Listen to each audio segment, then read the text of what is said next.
Well, this is going to be a pretty active week of weather. We're starting off pretty brisk with wind chills in the 20s early in the morning, and you see the cloud cover after we had the rainfall early Sunday morning and in the overnight hours, even on Saturday night. You cold? What is that? All right.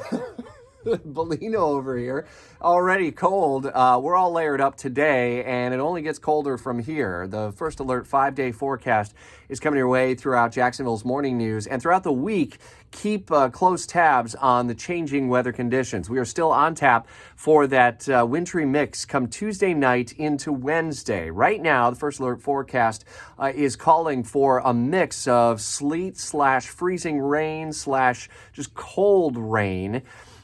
The better chances for the frozen stuff going to be west and north of Jacksonville and even the West Beltway.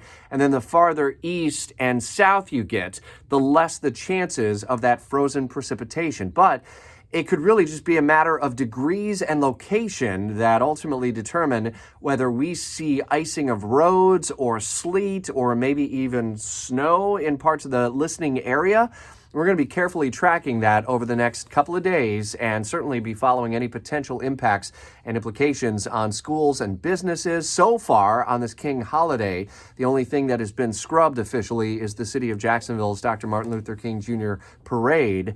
But we'll be monitoring very closely as we understand school districts and emergency preparedness folks, JEA and others are all monitoring. JEA with some important preparations that they're putting out about how to try to keep your house warm and keep the family comfortable while also not breaking the bank. And Benjamin Fridkiss is following very closely what the Florida Department of Transportation has planned to keep any potential frozen stuff from crippling the rush on Wednesday morning. A lot to cover on this inauguration day as well, including the implications that we see from Florida and Northeast Florida as well, not just with the names that we know of that are already surrounding President-elect Trump, the likes of Susie Wiles from Jacksonville as chief of staff and others, but also some other yet-to-be-named individuals. We'll be watching very closely for roles like the FEMA director, for example, and some of the other unnamed roles that may be very close by the Trump administration and the role Jacksonville and Northeast Florida may ultimately play in the incoming next 4 years. We've got coverage for you of the inaugural.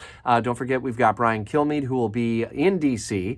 For the inauguration, and we've got Eric Erickson noon until 3 with post-reaction, and Sean Hannity will continue our coverage out of the nation's capital. So a lot to cover on this MLK Day Monday. Be listening again on Tuesday for a full recap of these and other stories. And what's back again after 1 day off for the holiday, the WOKV payroll payout. Your next opportunity to win $1,000. We actually have 2 chances for you to win at 8 a.m. and 10 a.m.